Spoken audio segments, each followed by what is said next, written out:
Merci à vous qui étiez encore debout. Vous pouvez vous mettre et maintenant disposons nos cœurs pour écouter le message de la parole de Dieu avec le pasteur Pierre-Moïse Lemieux. Je vous invite à applaudir le Saint-Esprit qui s'habite.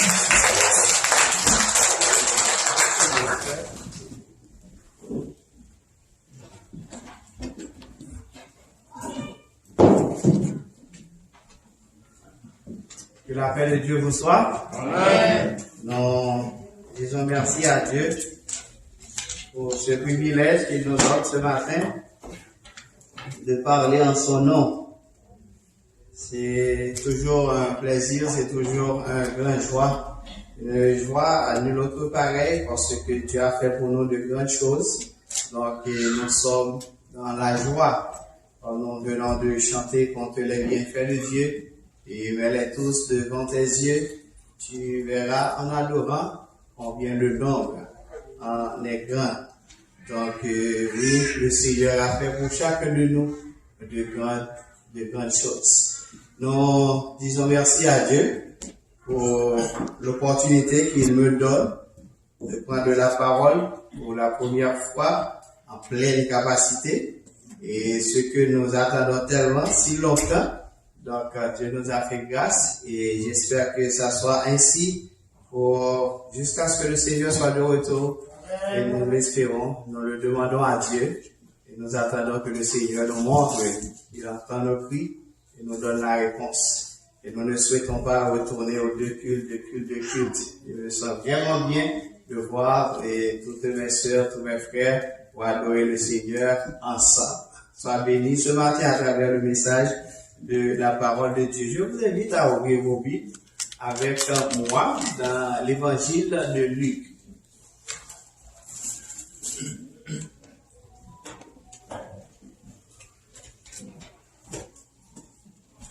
Luc, chapitre 19.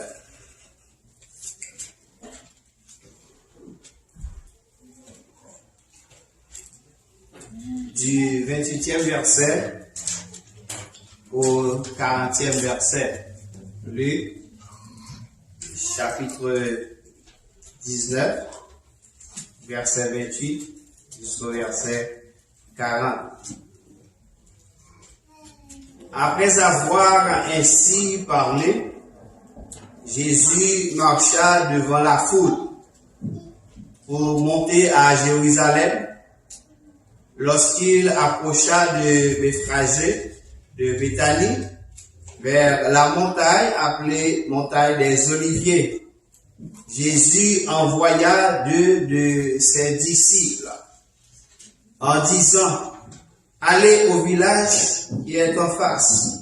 Quand vous y serez entrés, vous trouverez un ânon attaché, sur lequel aucun homme ne s'est jamais assis. Détachez-le et amenez-le. Si quelqu'un vous demande pourquoi le détachez-vous, vous lui répondrez: le Seigneur en a besoin.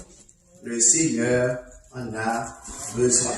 Ceux qui étaient envoyés allèrent et trouvèrent les choses comme Jésus leur avait dit.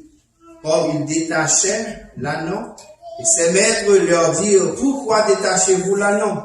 Ils répondirent: le Seigneur en a besoin. Et ils amenèrent à Jésus l'ânon sur lequel ils jetèrent leurs vêtements et firent monter Jésus. Quand il fut en marche, les gens étendirent leurs vêtements sur le chemin. Et lorsque déjà il approchait de Jérusalem vers la descente de la montagne des Oliviers, toute la multitude des disciples, saisis de joie, se mit à louer Dieu à haute voix pour tous les miracles qu'il avait vus. Il disait: béni soit le roi qui vient au nom du Seigneur, paix dans le ciel et gloire dans les lieux très hauts. Quelques pharisiens du milieu de la foule dirent à Jésus: Maître, reprends tes disciples. Et ils répondirent: Je vous le dis, s'ils se taisent, les pierres crieront. Je vous le dis, je vous le dis, s'ils se taisent, les pierres crieront. Parole du Seigneur.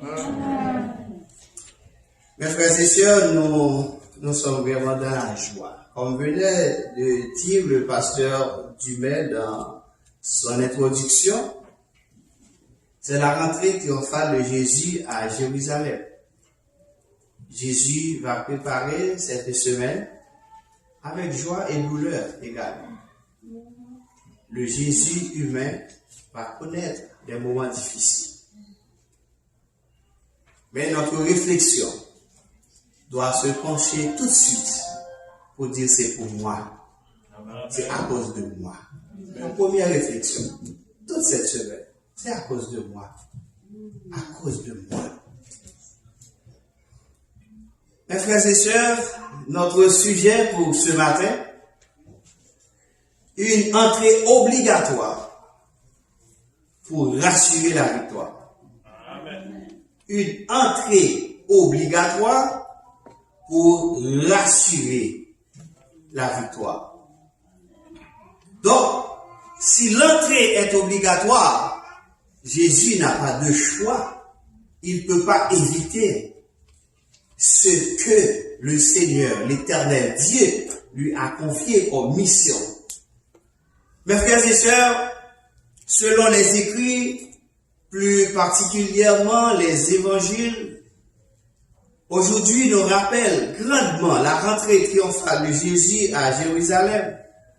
Matthieu a titré cette section dans son livre « Jésus-Christ se présente publiquement comme roi ». Et les trois autres disent l'entrée triomphale de Jésus à Jérusalem.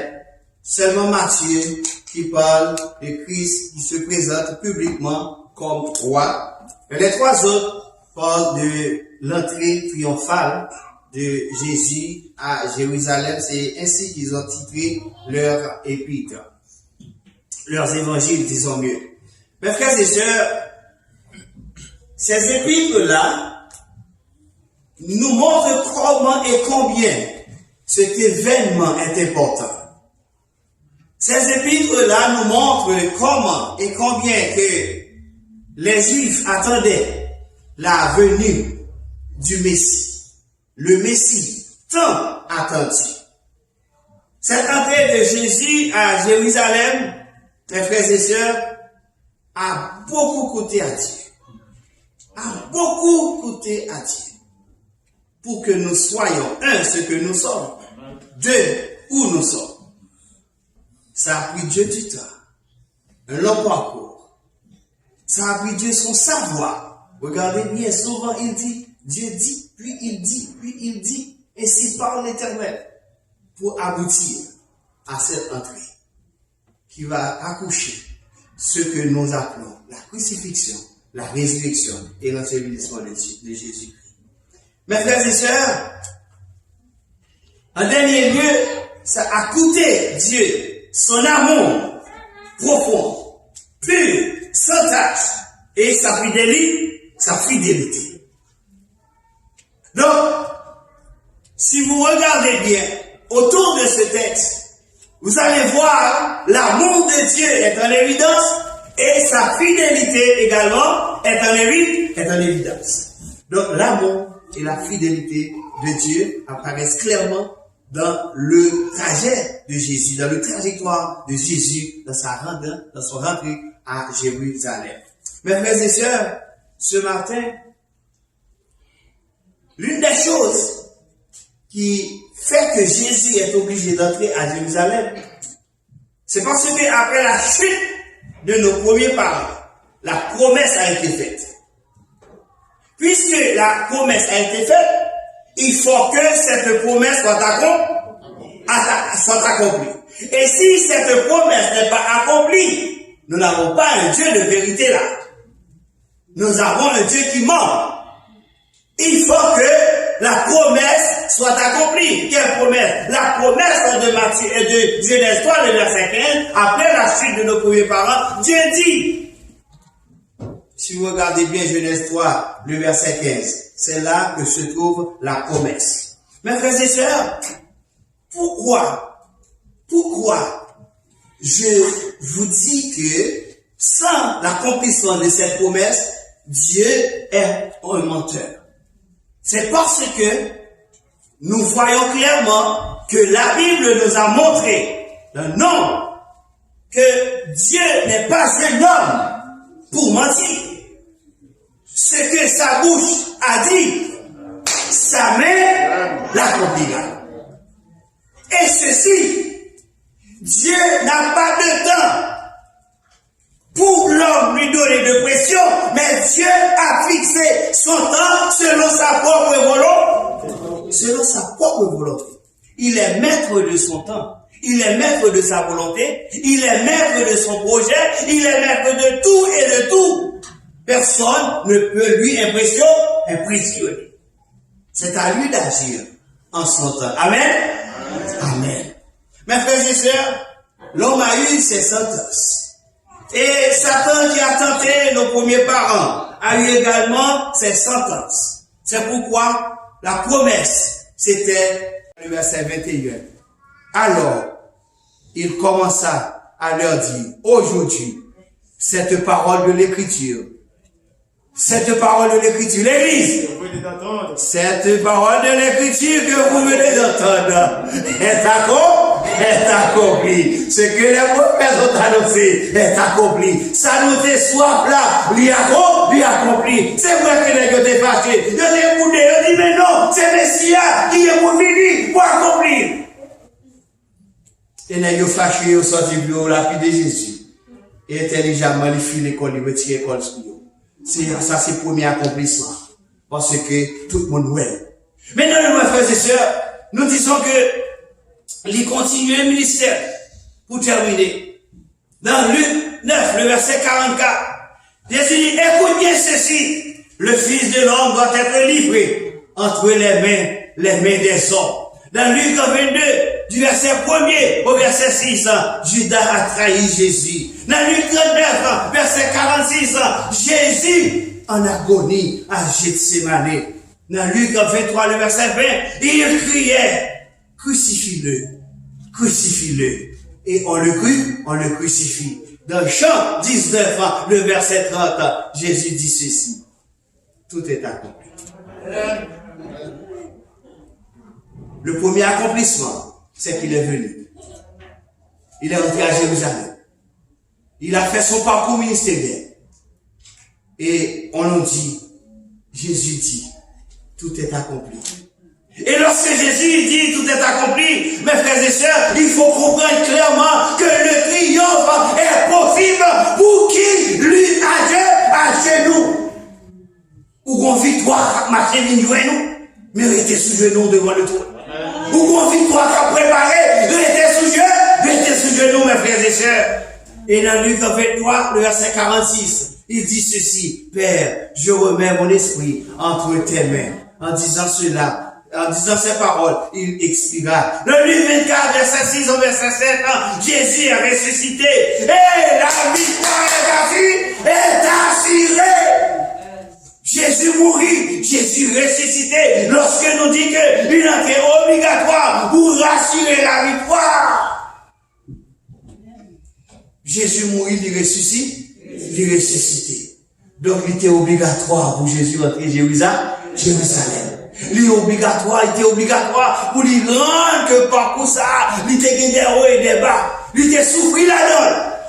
Mais résultat, c'était la victoire sur la mort. En vérité, il est ressuscité. Donc mes frères et sœurs, l'humilité parfaite de Christ, l'acclamation du Sauveur promis, Jésus qui a affronté les ennemis, il a dit tout est accompli parce qu'il était venu entrer à Jérusalem selon la prophétie de Zacharie.